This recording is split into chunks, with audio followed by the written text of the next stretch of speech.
Muy buenos días, señor Ministro. Para la Facultad Militar Conjunta y para el Observatorio de Conflictos Armados en África es un placer y un honor tenerlos con nosotros y poder recibir de la información suya y el conocimiento profundo que tiene sobre su país. Como usted sabe, nosotros estamos muy interesados en todos los conflictos en África, los conflictos armados en África, y especialmente el conflicto armado que en estos momentos tiene su país en el este, en el North Kivu y South Kivu. Pero primero vamos a hacer una introducción sobre su currículum y permítame presentarlo. El señor Ministro Yves Bashonga, actualmente Ministro Consejero de la Embajada de la República Democrática del Congo en la Argentina. Anteriormente estuvo destinado en la Embajada de su país en Washington D.C. por 20 años. Es profesor de la Universidad Simon Kimbangu de la República Democrática del Congo. Es doctor en Educación y Liderazgo, miembro de la Asociación Americana de Educación y de la Asociación de Estudiantes Africanos y de la Sociedad Internacional de Líderes. Miembro de la Sociedad de Honor Delta Epsilon Tau y habla perfectamente inglés, francés, suajili, lingala y otras lenguas africanas. Tal vez lo más importante para nosotros es que recientemente realizó la diplomatura universitaria en la calidad de la información en el Instituto de Inteligencia de nuestras Fuerzas Armadas. Señor Ministro, muchas gracias por darnos este tiempo. Now we can change the language and we can go to English if you want. Thank you so much, Mon General. As I told you, we are really interested in your country and the conflict of your country. I know that it's very difficult to summarize all because this conflict have a lot of actors, a lot of different situations. But if you are so kind, if you can tell us briefly about this situation, that in order that we can understand. Okay, General Perez, thank you so much for having me. Thank you for the presentations. I'm a diplomat here, and before here, I was a diplomat of Congo in Washington, D.C.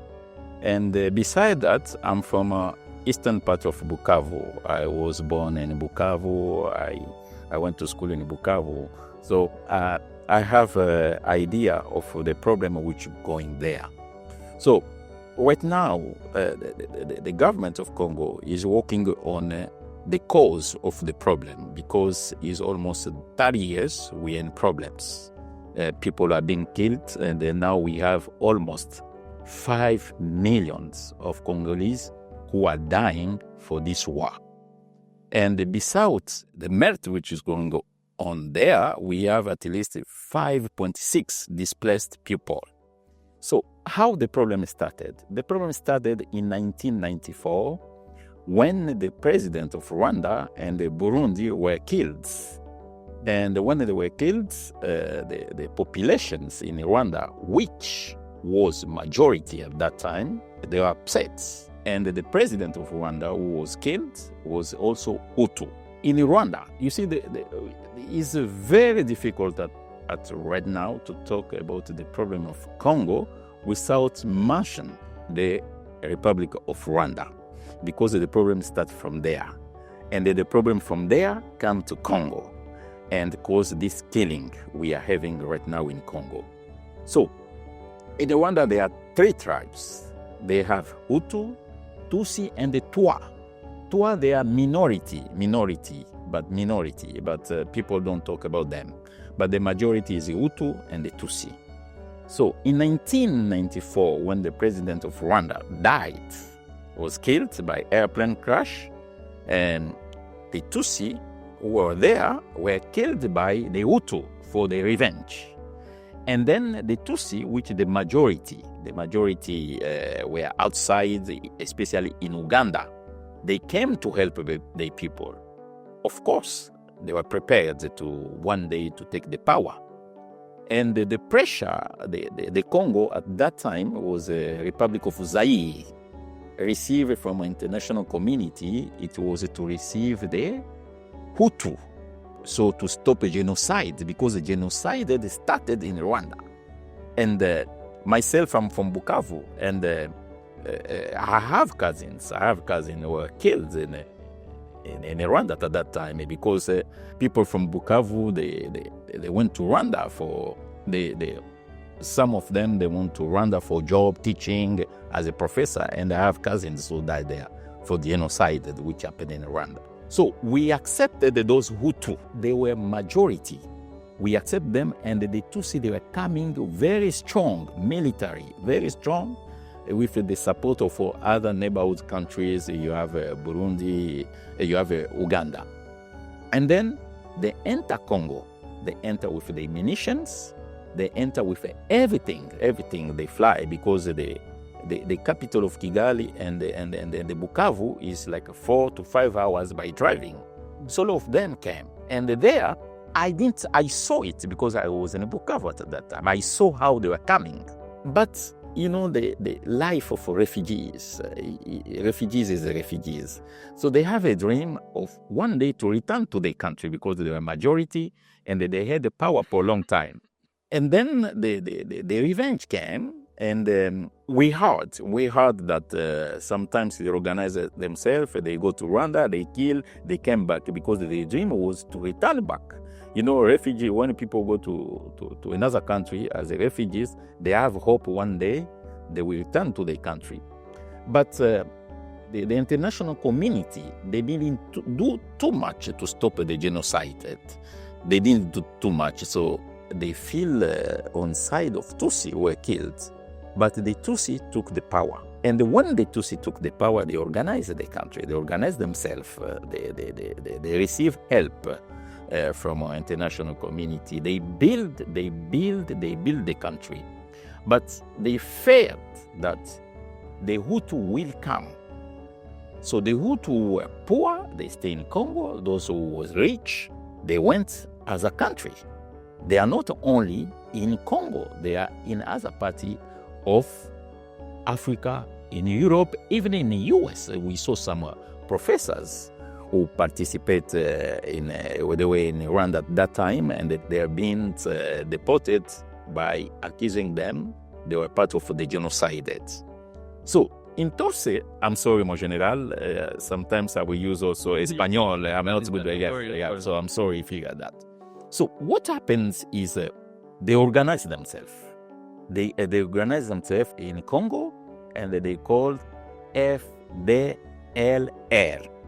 So I will use those abbreviations. There are so many abbreviations, and they are signed with this. FDLR. They became established. It became a movement in Congo. But this was in 1994. So 1994 to now, how old? So most of them, they don't exist. If it was army in 1994, today, so they don't exist. So my conclusions in the situation of Rwanda, Tutsi and the Hutu, those FDLR does not represent any danger to the government of Rwanda. And until now, we never heard they went to Rwanda and they killed people. But Rwanda came in Congo with the ideas to attack them because they go to Congo to kill. That was in 1996. Rwanda came to Congo. And when Rwanda they came to Congo, the leadership in Congo was very bad. That was under Mobutu Sese Seko Kukungwendo. Yeah. He was a very powerful president, very powerful, elegant, intelligent. But his leadership became very low, and his health, he became old. So the situation changed. And some nations which did not like Mobutu, they said this is an occasion to take Mobutu out. So for me, as a citizen of Congo, I was thinking, Rwanda to see they are coming just to see how to take back the Hutu to go to their country and they face some charges if they were participated in a killing or in a genocide. But the history changed. And Rwanda came to Congo, control Congo, Bukavu, Nord Kivu. They control in Congo. They came with the military, all those defense equipment arsenal came in Congo, the military. But what is very funny is the war in Rwanda is go forth, Tutsi, Hutu, Tutsi, Hutu, Tutsi, Hutu. So, in years past, we had Tutsi, who were fighting with Hutu. They came to Congo and they established themselves in Congo. And we have Hutu who came also a long time ago. They live in Congo. They are born there. They become part of the Congolese society, the Tutsi, the Hutu. And during Mobutu, the chief of staff of Mobutu was Tutsi. But the question that people maybe may ask, your audience may ask, how do you know Tutsi, Hutu, Twa? How do you know them? Okay, in Africa, we have Nilotics and the Bantus. For example, myself, I consider myself as a Bantus. So Nilotics, they have also other qualifications, but I don't know if I can define it well. Scientifically, I can define well, but they are always tall. They are tall. They are tall. You can see, and you see this in Nilotics. For example, you see people from Sudan, Ethiopia, Tutsi majority. You see they are tall. They are thin. I think that is the definitions I can say. And we have a Twa. Twa majority, they are very short. They are very short, is a minority. So in Congo, we had Tutsi and the Hutu living there as a part of the community, especially in the North Kivu. But when Rwanda came with the power, they controlled those biggest provinces, North Kivu and Sud Kivu. Tutsi, the Rwanda came, they are Tutsis, and we have Tutsi living in Congo. The war of Rwanda came in Congo. You understand? So the idea was to kill the Hutu because they participate in a genocide, and the army, which was a very strong army at that time. And they were one of the refugees camp called Mugunga in North Kivu. The Tutsi, they make sure they killed everybody. This is the other side of the story people don't know. So they killed people. And at that time when they came in Congo, everybody who was opposed to them, they killed. As a result, they killed one of the best Monsignor we have in Bukavu, because he came from the Archevêché where he was living, came because Monsignor is number one of the religions in the province, and he stopped, he told them why that he told the Tutsi, the Rwandese who enter Congo, why you are killing people, and directly they shot him. Monsignor Muzirwa, he was a Jesuit, they kill him, they kill. We have friends, we have a family who have been killed since this genocide started. But the world see the picture of the Rwanda, but they don't see the picture of Congo. But almost 5 million of Congolese were died for this war. So, but the ambition became very higher. They came because according to the international law, no country can have the right to invade another country. So they needed to create some strategy. Some strategy is take a Congolese who are opposed to Mobutu, the oppositions, the people who have ambitions, they join them. So the picture changed. The picture changed because now you have Congolese who have been part of the party. And now you have a creation of AFDLR, the RFDLR with Kabila. Kabila become number one, but military, logistic was the Rwanda, Uganda, and the Burundi. So all of us, we were tired of Mobutu. We need to support Kabila because we see Kabila. At that time, we see Kabila. And the idea was the Rwandese, they will return and they will deal with our problems. So everybody, and I was part of the people who welcomed Kabila, and I was young at that time, because you have someone who's coming to take a Mobutu overthrow. At that time, corruption was too high in Congo. Human rights abuse, people don't get salary. So the country was messed up. And I reached the point where I can walk and you see a military, the Mobutu, who is walking with a mochila, and inside he has clothes or not good clothes or sapati or the shoes. And they will tell you, I like your shoes, can you take these shoes out and give me? That is what we're living. So we were very tired. And we say, no, Mobutu must go. So Kabila came. So you see now the regional dynamics. Kabila came, Kabila spoken Swahili. Mobutu Lingala. So in time of language, the people from the east were disconnected with the people from the capital, Mobutu tribe, because the capital, they speak Lingala. For me, from the east, I speak Swahili. So Kabila came, Kabila speaks Swahili. And another dynamics you need to understand about this, how it started. We have Tutsis who were living in Congo, who we went to school with, and they see their family come back. They join them. I don't know if you understand there. So we have those Tutsis who came to Congo a long time.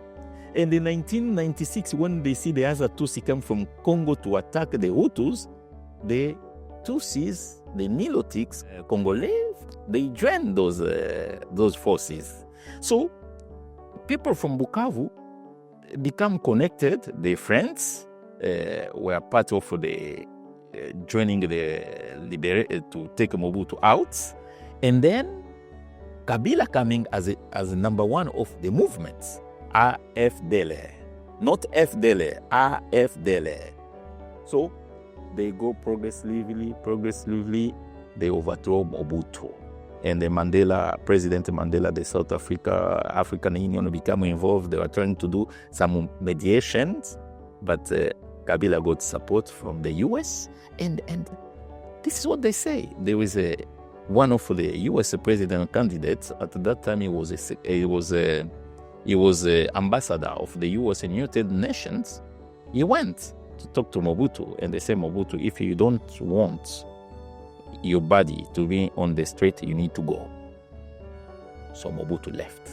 He went to Morocco. So Kabila became the president of Congo. Okay, now that is now the problem started. When Kabila became the president... You're talking about 1998. Yes, 96. Now we are going 98. So 98. When Kabila became the president, who helped them? Because he was outside the country for many years. He was in Tanzania, wherever, for many years. So the people who support Kabila, military, strategically, financially, they control Kabila at that time. This is where it's fun. The Minister for Defense right now is a Minister of Integration Regional of Rwanda. James Kabari is a general. So you have someone who came with Kabila, military in Uganda, after Uganda in Rwanda, he became number one of army in Congo.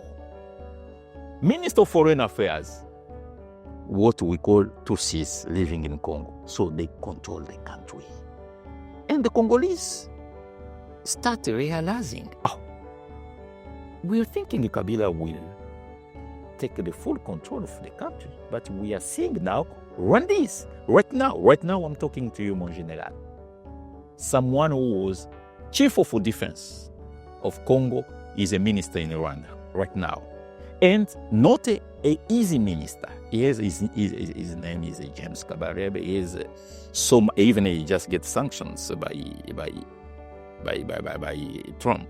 So he's the most influential person, but he was number one in the army. So the conscience of Congolese returned. They say, no, we didn't want this domination because Congo is big, but they controlled everything in Congo. Intelligence, immigration, army, wherever. Kabila told them, no.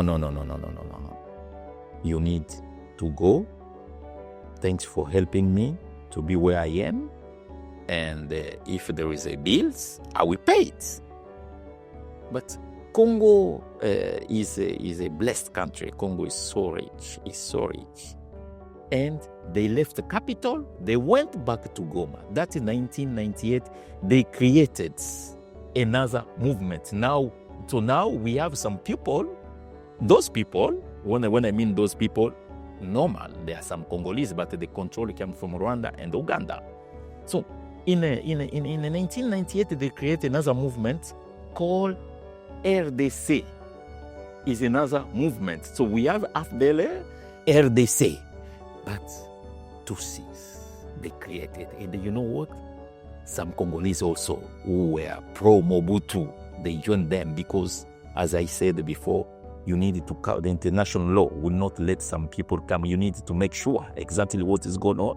You have the people. You can give them a leadership, but you don't control them.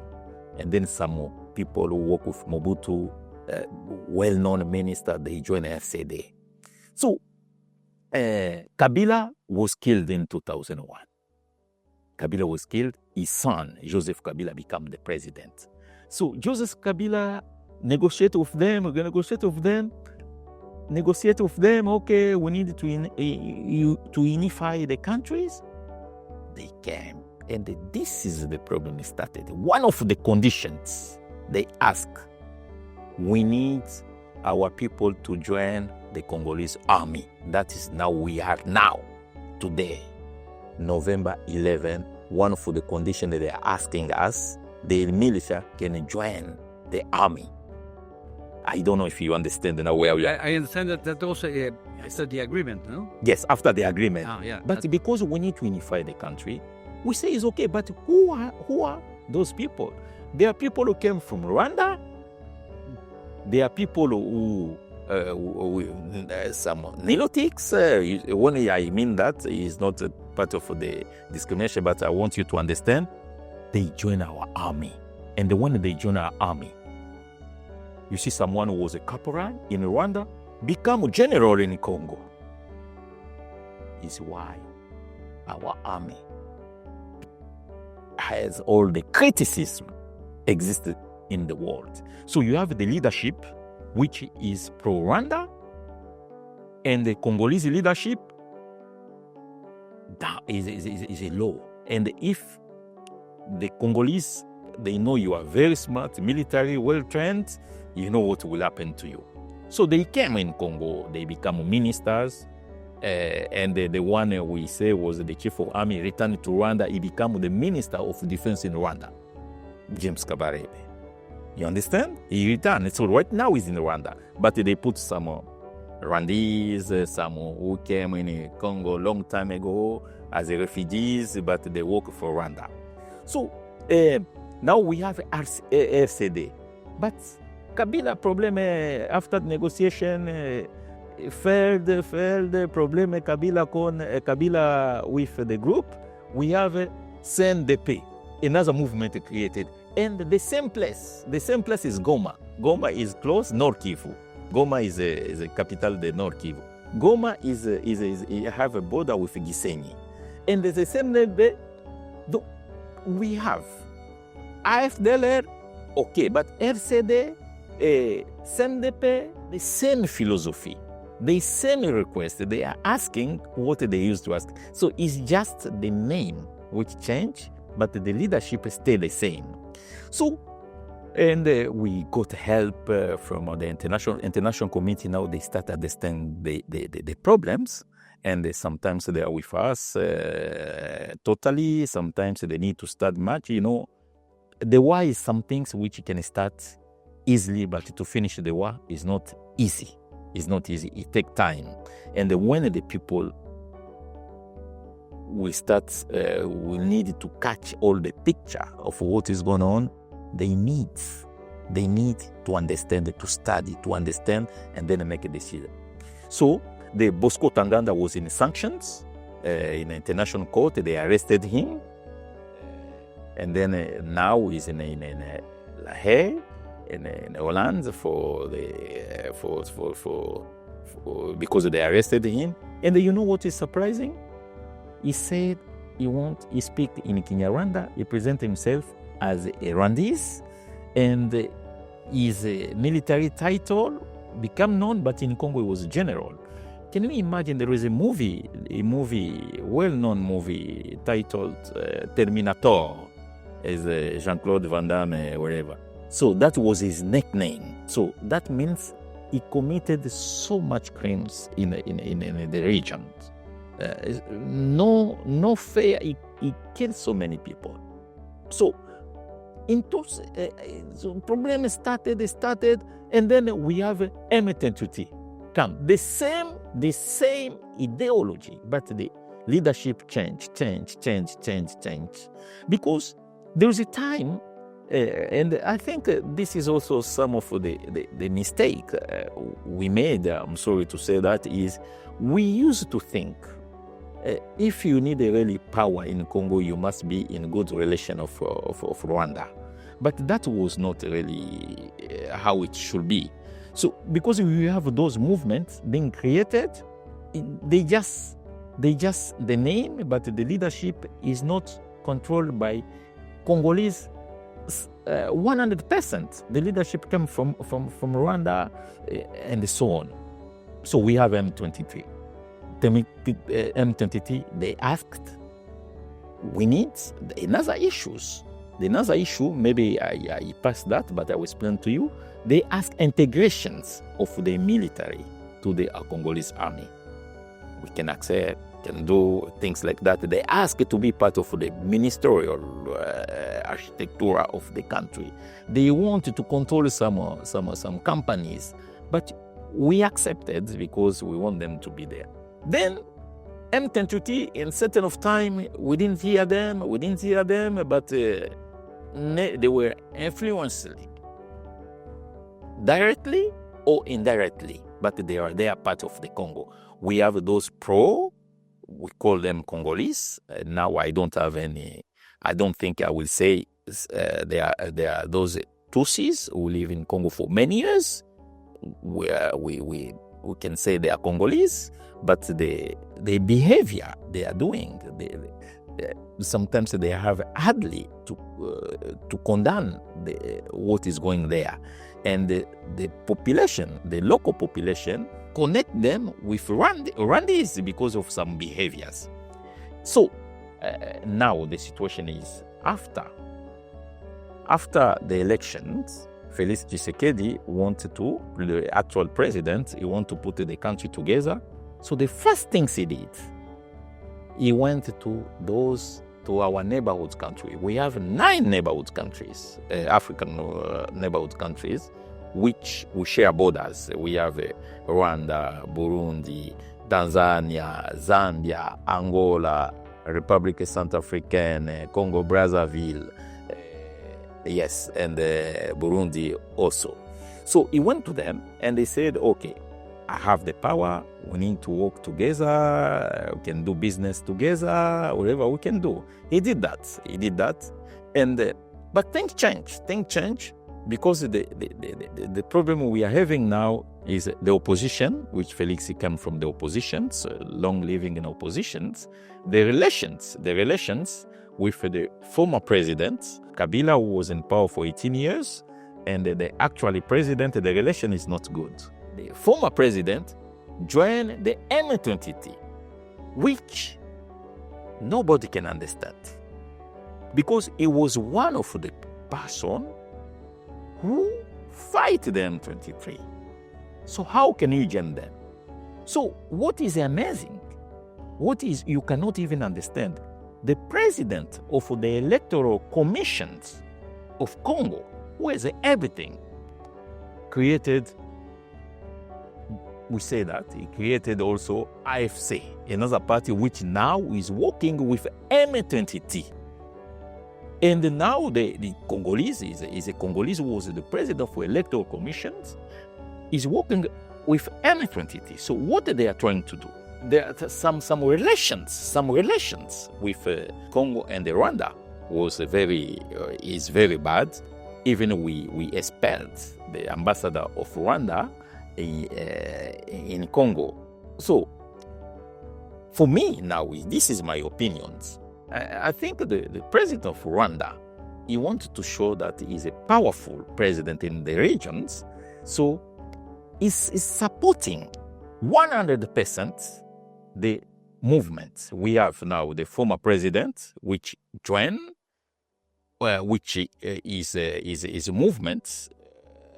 We say that, it was said, which is working closely with M23, and before that we have Rwanda forces, the anti-Congo, with all the military arsenal, because of the conflict we have, and they took North Kivu, they took Bukavu. But there was some pressure, very good pressure. They said, no. You should not do this. Everybody, the expert of United Nations, the US, every country, they recognize that Rwandese military enter Congo. Why they enter Congo? You see, those two regions is so rich in minerals, and we have I'll give you an example of two minerals. We have a casterite. Casterite is a type of mineral which is a major in the fabrication of electronic, and we have also gold.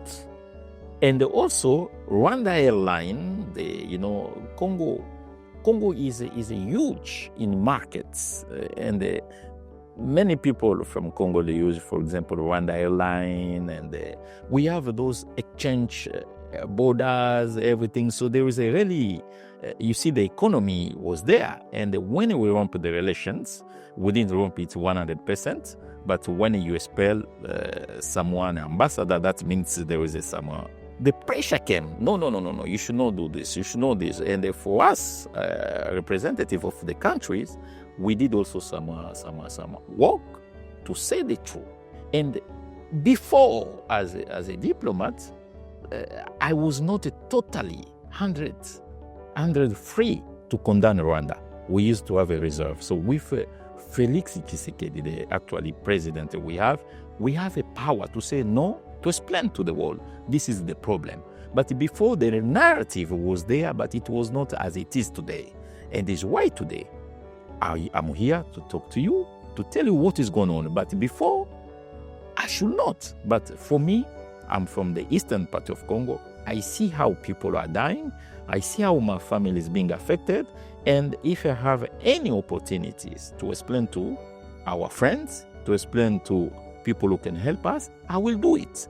And that is now the problem we are facing in Congo. So they are there, they control the two regions, even they change the administrations, they perceive taxes, but with the help, we did some good lobbying with the U.S. administration, the actual U.S. administration. They are being involved 100%. I hope you see on the CNN or wherever Trump said he's working to make the part of Congo peacefully. Thank you. Thank you. It's amazing and very difficult, no? Because you have different, it's a mix of problems, no? But I understood that it was not only two armed groups, no? The M23, that it was the main group who controlled Goma a few months ago. But also you have another armed groups, no? That can you explain that? Yes, they are part of M23. Is supported by Rwanda, and are controlling a lot of territory in North Kivu. Yes. But they have another armed groups who are part also of the conflict, no? Yes, mon général. I'm so happy to be here at École Militaire de la Guerre, École ici en Argentine. But what I will tell you is, the strategy to break the countries the system of the country, creating so many rebels groups. And right now, I will tell you, in Congo, there are more than 120 rebels groups. And you'll be surprised. Last year, the Secretary General of United Nations said those military, they are well equipped than the Congolese military, Republican Army. Can you imagine? So why we have so many rebels groups? Number one, you need to understand the situation of the regions. The region is so rich. And for me, I think people think to get those richness, you need to have guns, you need to have a military, so you have access to them. So the region has a plenty. Can you imagine even those people? I'm telling you, they came from Congo a long time ago. We have FDLR, Hutu from Rwanda. You have also Twanginareo, the Tutsi. They are there also. So we have more than 100 rebel groups. So the problem is, who is supporting them? Who is the leader? Yes, this is the result of corruption. The result of corruption, also what is killing not only Congo, is the word hypocrisy. You have people, they will say they are helping us, but they are helping other people. They are supporting them. So confusion exists. But the main problems is the M23, as I explained to you how it started from AFDL, for RCD, and the CNDP, and today we have M23, and we have AFC, which is joining them.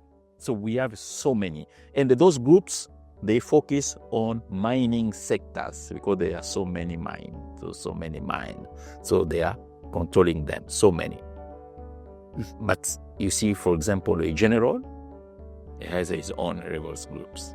So the army, which is supposed goes to the military of the country, is sending to the group, and they can start 10, 20, 50, 100, and is where we have so many because of the interests, the opportunity those regions have. Really, can't believe so complicated. No, that's why I'm trying to ask you, because we know and we read in the media that it was signed a peace agreement in Washington in June, and also another of like part of this agreement also in October in Qatar. Yes. The first one you're going with Rwanda, the second one you're going with M23. All I think all the mix, because Rwanda, when we say Rwanda, we are talking about also M23. So, but also a few days ago, I read that your president was very optimistic about this agreement.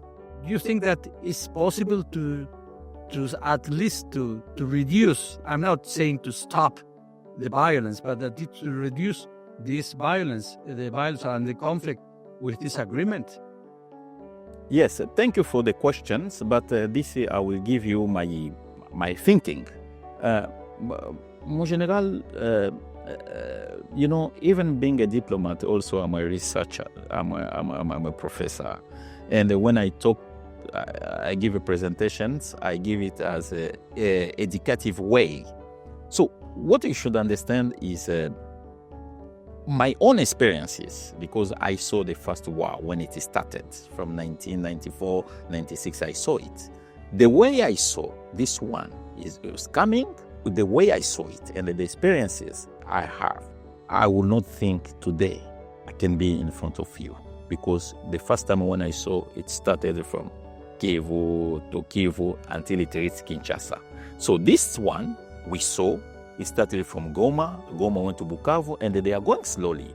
And all the arsenal of military arsenal of Rwanda were in Congo with a huge, I don't have the number exactly, with the huge number of Rwandese military. But it came the time the Congolese government had a talk with the Trump administration. And the talk was because we realized, in my culture, when some things bad came, we have a smelling. Smelling is coming, and you can know some things come back. So some talks was there with the Trump administration and the Congo administration. The talk was, help us for our security issues, economic development, and we have mineral to exchange. En general, remember that the way we are living today, the superpower, all the minerals, especially the strategic minerals, is needed. And the next superpower, or the actual superpower, is the one which will have access to those minerals. And I think in our sides, we did a very good thing because we have minerals, all type of minerals. We have the huge quantity and the reserve of those minerals. But we have a problem of the war. We cannot even secure our richness. We cannot secure them. We cannot secure our people. So let's talk with our friends, the one who will come to help us to secure those minerals. So Congo can get 50 and the other country can get 50. And it came the time the US were looking at those resources and they help us. They help us until today. The problem persists, but is not as it started. So they help us. If we didn't have that, I think Congo should be a mess up right now. But because of that deal right now, we are. I'm here in front of you. So you're optimistic. Yes, for me, it came on the right time, and it will help. But the truth is,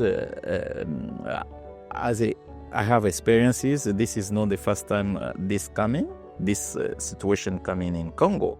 I was in Washington again when AFDL, we have a CNDP, we have a said I was there. So I know I have idea how we handle in the past.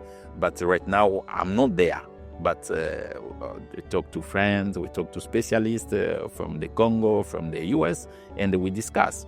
So that is very nice. Now, we are trying to look the cause profound of the problem, the really root of the problem. And it's 30 years we are fighting. So what is the solution? And for me, I think every peace deal, every agreement there, is never be perfect 100%. But if Congolese can have peace with that peace agreement, I think it will work.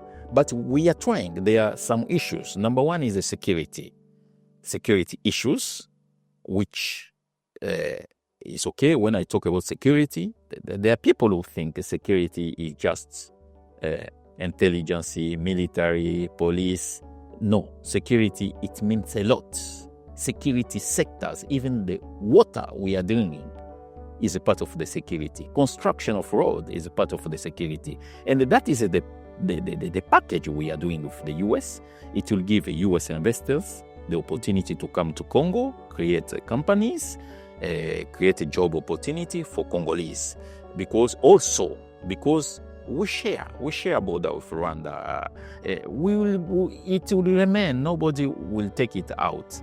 And we have some more connection. We have Rwandese, people from Rwanda who are living in Congo. We have people, Congolese, who live in Rwanda. So we need to work together so we can get also dividends. And that deals talk about regional economic framework, I think, yes. So which is very nice. For example, we have a park for animals in Virunga, which some part is in Congo and some part is in Rwanda. You understand? So let's work together. You can get a tourist in Congo and you can get in Rwanda. We have Lac Kivu, which has a gas methane, and the Lac Kivu divides Congo and Rwanda. So why we cannot work together, get opportunity? And that is about that. Besides peace sectors, we have also regional economic framework with that, and which was signed in Qatar last week.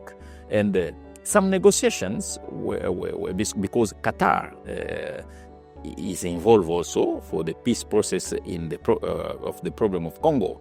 And the question is, many people are asking, why Qatar? Qatar is very important because of the huge investments they have in Rwanda and also in Congo. And Qatar has good relations with both countries, and is why they are involved, because the huge investment they have there.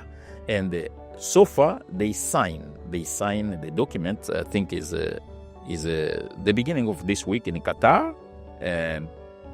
My president was there, but Qatar issues is between the governments and the rebels groups. And the rebels groups, we have two main two men. Number one is the M23, which combined with IFC. IFC is allied to the former president of electoral commissions, so they are there. You understand? Because remember, the region produces gold. We have gold there, and gold, some country need to see that investment. And also we have casterite. Casterite, we have the mine of Rubaya, which produces is in Goma, yes, which produces a huge quantity of casterite. And the casterite is very important for electronic equipment, telephone, and so on. And now we need to finalize the deal, because I think the U.S. goes, which is very nice, bilateral, multilateral, with U.S. with Congo, which is good. I think they cannot talk officially directly with the rebels, so they give that to Qatar, and now the U.S. is talking to us, and in part of the investments and helping our army. But another part of the peace agreement is, because the main cause of Rwanda is the FDLR. FDLR is those who participate in genocide, who Rwanda can claim they're in Congo. I don't know if you understand. So for Rwanda, they need to follow them. But the issue where it becomes very complicated is, if you tell how many they are in Congo, people don't know. How old they are there now? People don't. So in a strategy of war, of the destabilizations, is create some things, and that is where we are going to is type of confusion. Because Rwanda control, as I told you, the number one minister of defense of Congo at that time when Kabila came was from Rwanda. The minister of foreign affairs was from Rwanda. I can give you a list along. And there was a time because of peace agreements, we give them all the region. We say, okay, because you know your people, you know where they are, get them. But they never finished. So for me, the FDLR does not represent any danger. But because they put that on the table, let's talk about it. And this is why the peace agreement said, okay, Congo and the other observation will go and to take those FDLR. But if you bring the issues of those FDLR to go to Rwanda, they can negotiate with the government. Rwanda don't want to hear that. So let's create some things which exist so we can have a reason to go there. You understand? So the peace agreement talk about Congo, because Rwanda accused the Congolese government, you support those people, which we don't know, the risk they presented to the Rwanda government. So, and also for us, the Congolese government, we want the Rwanda to take the military arsenal out of Congo and to leave those two provinces. And that is the peace agreement, all the picture of those peace agreements. But the good news we have, I think, is possible. Even the president was in Brazil for the COP trend and informed that soon the both President Felix Tshisekedi and the president of Rwanda, they will go to Washington to sign the peace agreement. So many things need to be done, but that is giving us hope. But we trying to see some pros and some cons, because there are people who are saying that is not enough. We need also to see the problem we have with the opposition. We need to see the problem of going. But you see, that now is a part of the opposition. They are trying to put some issue on the table. But what you understand is we have, in French we say, we have some people who used to have power. They don't have power now. They are part of the opposition. They bring also the cause on the table. Yes, as a diplomat, it's clear that every problem people need to talk, to sit together. But talk with who, and for what? What we are trying to avoid is we can talk, but we don't want again there's military joining our army. We don't want, because that's the problem we are facing. We say it in a strict language. The army is infiltrated. That is what we are saying. And right now I'm talking to you. There are more than 20 generals, high officer, they're in jail. Right now I'm talking to you. You understand? That is the problem. So, for this to work very well, this peace agreement to work very well, and is why I'd like to talk to you. And my Minister of Defense was here a few months ago. Congo need to have a stronger army, a Republican army. But where to get that Republican army? Our friends can help us. Congo and Argentina have a very good relations. In 1982, the first president who talked in the world, in front of the world, to support Argentina with the Malvina issues is my president, Mobutu Sese Seko. And the country knows someone, knows a friend when they have problems. Thank you. No, thank you. I didn't know about that. It was, I can't believe that. It was really nice for your country. Really, thank you. Going to the agreement, know that a few months ago, some people from your country do not like the UN mission in Congo, no? MONUSCO. No? They say they have to leave because they are not doing nothing or they cannot stop the violence. That was the argument of that. Do you think the UN or this mission or other mission from UN could help in this agreement, or are you going to use maybe African Union or what do you think about this? Or maybe MONUSCO is going to do good job now and have to stay, or prefer to leave or to do it with only African Union? Thank you for the question. But in the agreement, there is a CONOPS. CONOPS is when they establish those procedure, how we'll go to them. You know, for example, we need to track the FDLA, for example, but there is some recommendation how to track them. And to track them is a combination of African Union, because one thing you need to understand, this negotiation started with African unions. We start with Angola, who was the main negotiator, trying to put the President Felix and Kagame together to get good solutions. And then the president of Angola become the president of AU. Right now, is him who chair the African Union. So he could not do the focus on peace processing in Congo, and they be the African Union. So they delegate the president of Togo. Now is represented the African Unions, and we have the Kenya, the Nairobi. We have also some agreement of Kenya, and the Kenya was trying to play the same roles Qatar is playing.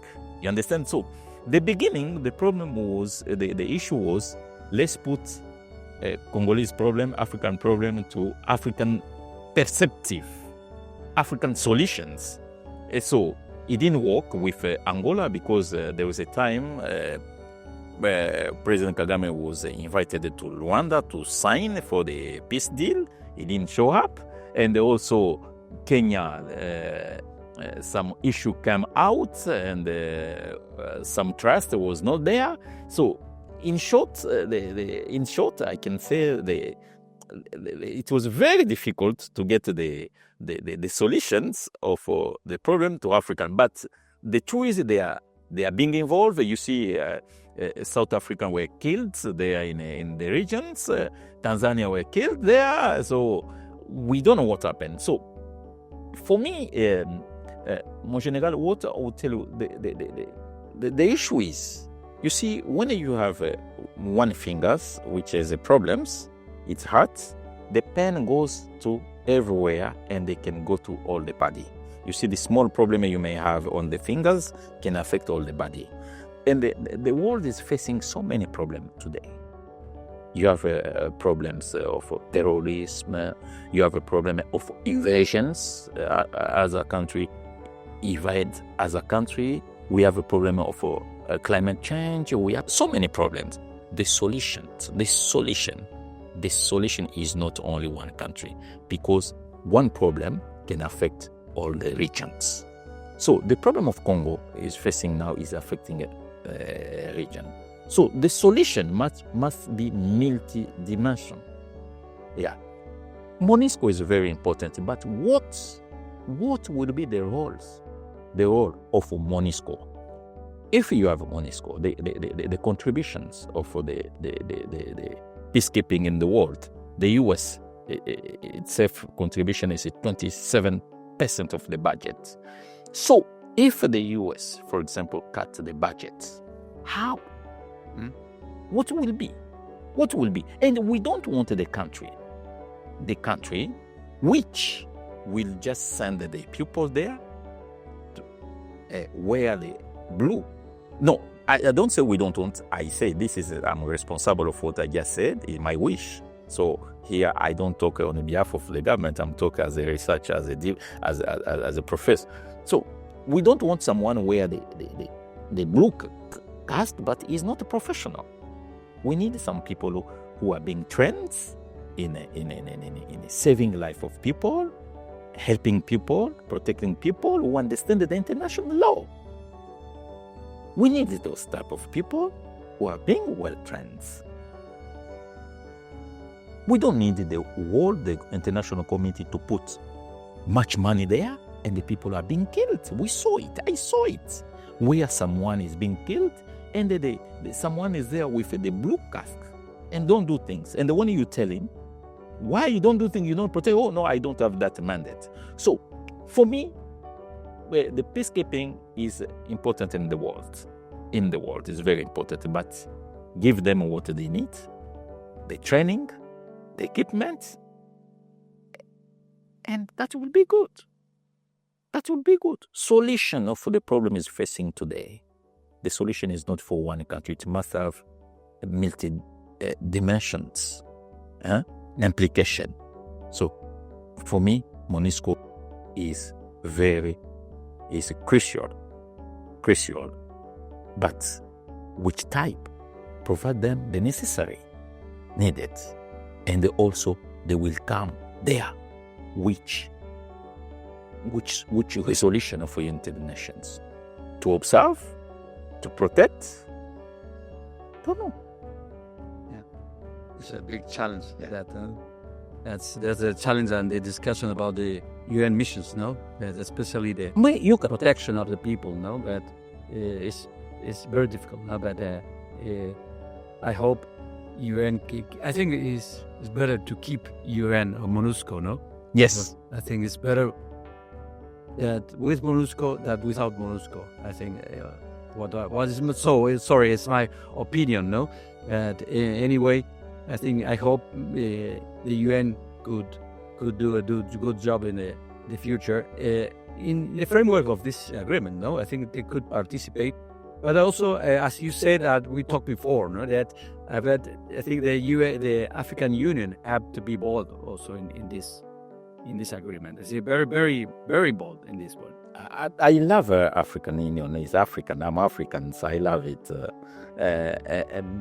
But the dependency of African Union, so what the level of dependency of African Union? See the problem we are facing right now in Africa. We have a problem in Madagascar, coup d'etat. I'm sorry to cite I'm sorry to say the name. What is the implication of African Union? What the implication? Let me tell you some things. Maybe it's out of the context.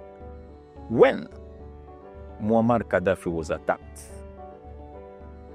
was ready to attack, there are some African Union leaders, they want to go there and talk to Gaddafi. There are some presidents for African, they want to go. They call and they try to make the arrangement. They say, no, we will not guarantee your security. and everything was done. So we want in the African Unions, which will have one voice. We want the African Unions, that is me who's talking as a researcher, African Union which will be independent. So, example, the building which is good, it's nice if someone offer you where the African Union is located. It was financed by the government of China by 100%. Some of the salary, some of the salary come from the Europe. So we are not really dependent as we should do. Yeah, but we have ideas, but those ideas require some implication. Do we really have access or resources to do those implications? I don't know. Thank you so much, Mr. Minister. I think you give us so many information, and also you're a witness of all this, the history of this conflict. I think it's unbelievable. Thank you so much. You gave us also a lot of details about that. That very complicated and very, I think, we have to stop and try to understand that. But you give us all these tools to understand. Thank you so much. I don't know if you want to close this interview, this talk, with some words or some advice, or what do you think about the future of this conflict? Okay. Thank you again, mon général. First of all, I have hope. I have hope when we study the problems today. Good country they faced a long time ago, Révolution française. También here in Argentina, in the past, in the US, you see where you came from and where you are now. You see, but some of the African countries received independence in 1960, and today. So what I can say, we are very young, and now you give us some opportunity. For example, I'm proud to be in this wonderful, prestigious school in Argentina. Is opportunity you give me, and we need to take every single opportunity we receive from our friends, from our people who love us. We need to take it, and then we need to help our country. For example, education. We have army, and is strong, but they need maybe some more renforcement de capacité in terms of professionalism, in terms of technology. We need that. So I have hope that things will change, and that hope comes from where now we Africans are getting the access of education. Even it's not in Africa, but we are getting access outside. Africa can travel everywhere, and I have hope that things will change.